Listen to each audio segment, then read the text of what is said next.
ठाणे महापालिकेच्या वतीने साजरा करण्यात आला संविधान दिन। भारतीय संविधान दिनानिमित्त मंगळवारी 26 नोव्हेंबर रोजी ठाणे महानगरपालिकेच्या वतीने संविधान दिन साजरा करण्यात आला। भारतीय संविधानास 75 वर्ष पूर्ण झाल्याच्या निमित्ताने देशभरात संविधान अमृत महोत्सवी वर्ष साजरे करण्यात येत आहे।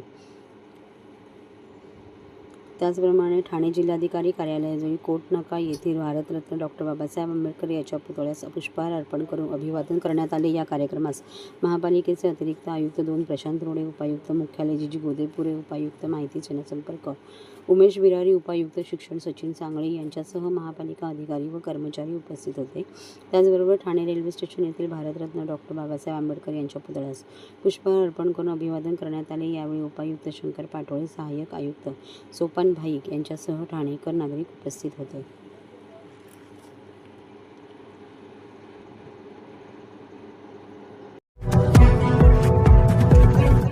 महाराष्ट्रातील भगिनींना आधार देणारी राज्य शासनाची मुख्यमंत्री माझी लाडकी बहीण योजना। या योजनेअंतर्गत अल्प उत्पन्न गटातील 21 ते 65 वयोगटाच्या भगिनींना मिळणार दरमहा 1500 रुपयांची मदत। अर्ज करण्यासाठी 31 ऑगस्ट 2024 पर्यंत मुदतवाढ। कुटुंबाचं वार्षिक उत्पन्न 2.5 लाख रुपयांपेक्षा कमी असलेल्या महिला पात्र। कुटुंबाकडे पिवळं किंवा केशरी रेशन कार्ड असल्यास उत्पन्नाचा दाखला आवश्यक नाही। पांढरं रेशन कार्ड असेल किंवा रेशन कार्ड नसेल तर कुटुंबाचं वार्षिक उत्पन्न 2.5 लाखांपेक्षा कमी असल्याचा दाखला आवश्यक। योजनेसाठीचा ऑनलाईन अर्ज नारी शक्ती दूत ॲप वरून किंवा पोर्टलवर भरता येईल। ज्या भगिनींना ऑनलाईन अर्ज भरता येत नसेल त्यांच्यासाठी अंगणवाडी, ग्रामपंचायत, वॉर्ड ऑफिस, सेतू सुविधा केंद्रामध्ये किंवा आशाताई बचत गटाच्या CRP यांची मदत उपलब्ध। आता आपल्याला अभिमानाने म्हणता येईल, सुखी आणि सुरक्षित आहे माझी लाडकी बहीण।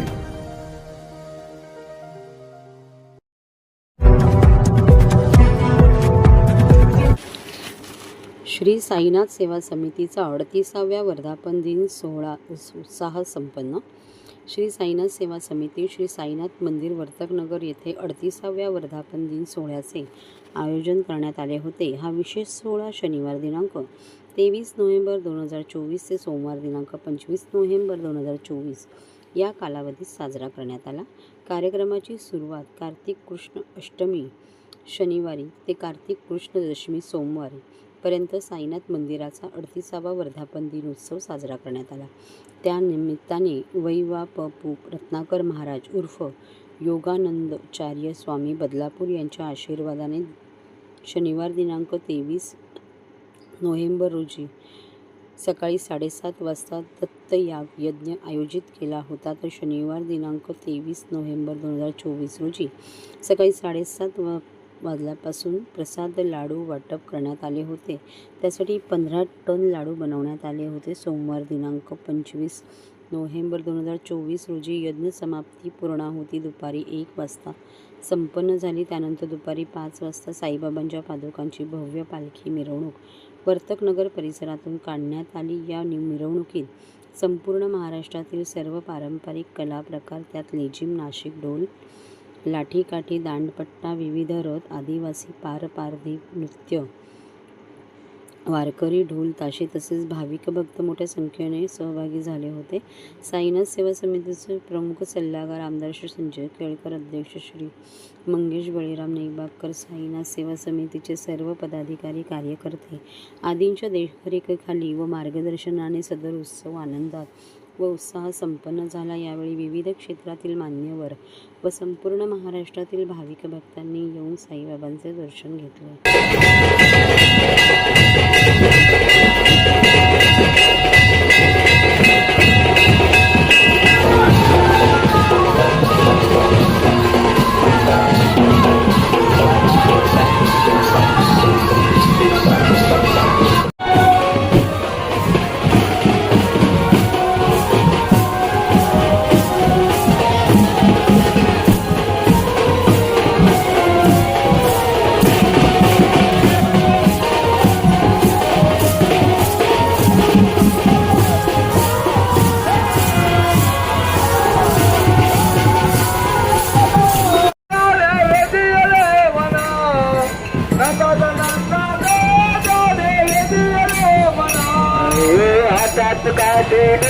काटे काळ्या गोंगडीचा भार काळ्या गोंगडीचा भार काळ्या गोंगडीचा भार हातात काटे डोर बाजू काळ्या गोंगडीचा भार काळ्या गोंगडीचा भार कुठे सुगडा आरती साई बाबा एक बारी नका सपने मलोया रे जुबा आगवे मंगलाया संभळा पूर्णी माग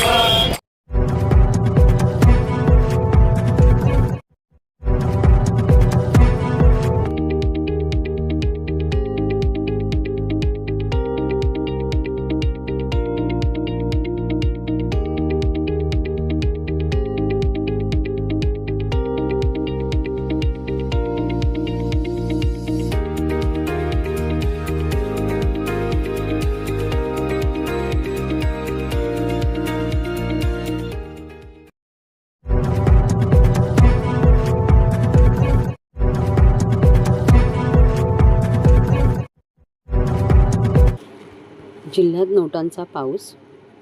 47,242 मतदारांना सारेच उमेदवार नापसंत.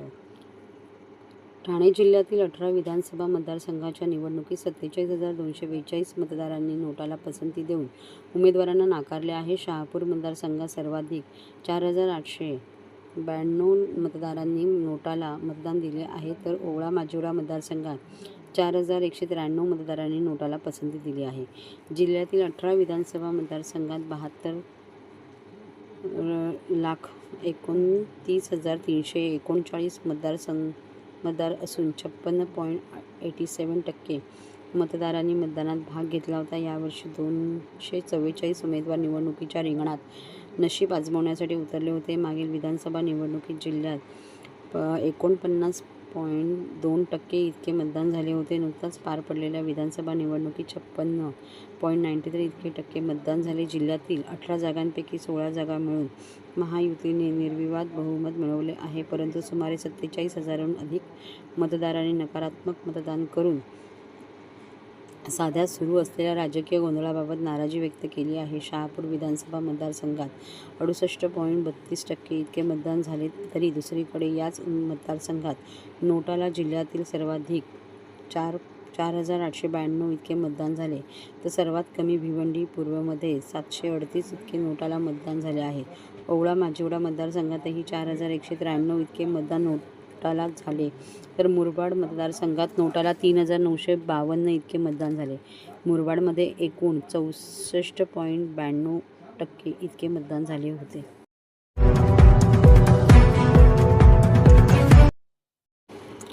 ठाणे शहराचे जनसेवक आमदार संजय केळकर यांनी आज संविधान दिनानिमित्त भारतरत्न डॉ. बाबासाहेब आंबेडकर यांच्या पुतळ्यास पुष्पहार अर्पण करून अभिवादन केले. कोटनाका परिसरात असलेल्या संविधान चौकात आज संविधानाचे वाचन जनसेवक आमदार संजयजी केळकर यांनी केले. दिनांक 26 नोव्हेंबर भारतीय संविधान दिन म्हणून संपूर्ण देशात मोठ्या उत्साहात साजरा केला जातो. आमदार केळकर यांच्या मार्गदर्शनाखाली विशाल वाघ, वीरसिंग पारशा यांनी या कार्यक्रमाचे आयोजन केले होते. आमदार केळकर यांच्या प्रयत्नातून या कोटनाका येथे अशोकस्तंभ तसेच संविधानाची प्रतिमा उभारण्यात आली आहे. या प्रसंगी कोकण पदवीधर आमदार निरंजन डावखरे, श्री संजय वाघोले, अध्यक्ष ठाणे शहर भाजपा श्री वीरसिंग पारशा यांनी, श्री राजेश गाडे, विशाल वाघ, उषाताई वाघ, निलेश कोळी, राहुल कुंड, आरिफ बडगुजर व स्थानिक नागरिक उपस्थित होते. संविधानाच्या निर्मितीला 75 वर्ष आज पूर्ण झाली.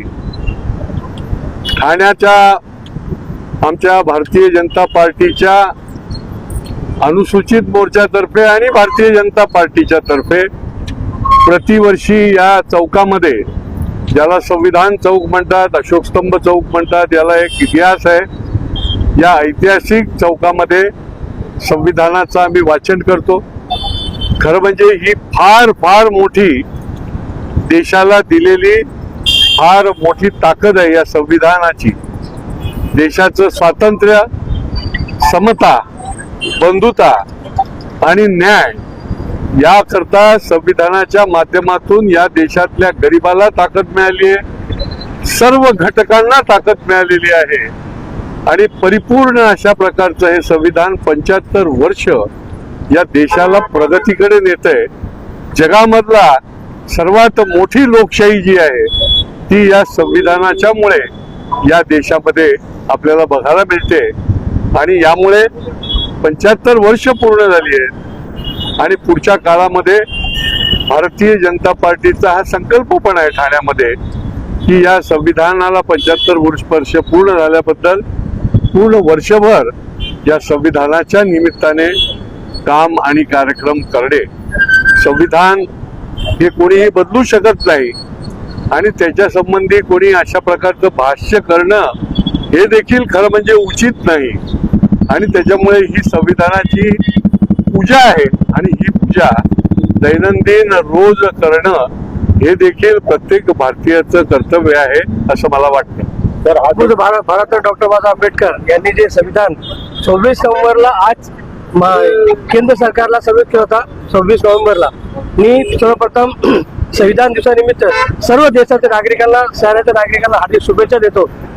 जे संविधान माननीय पंतप्रधान मोदीजींनी जे आम्हाला माहित नव्हता जेव्हापासून ते मुख्य प्राईम मिनिस्टर झाले 2014 मध्ये त्यानंतर 26 नोव्हेंबरला कंपल्सरी प्रत्येक या ठिकाणी संविधान दिवस करायचा असा आदेश सर्व डिपार्टमेंट दिला, शासकीय निमशासकीय आणि आम्ही कार्यकर्त्यांना. म्हणून आज आम्ही संविधान दिवस फार ताकदीने आम्ही बनवत आहोत.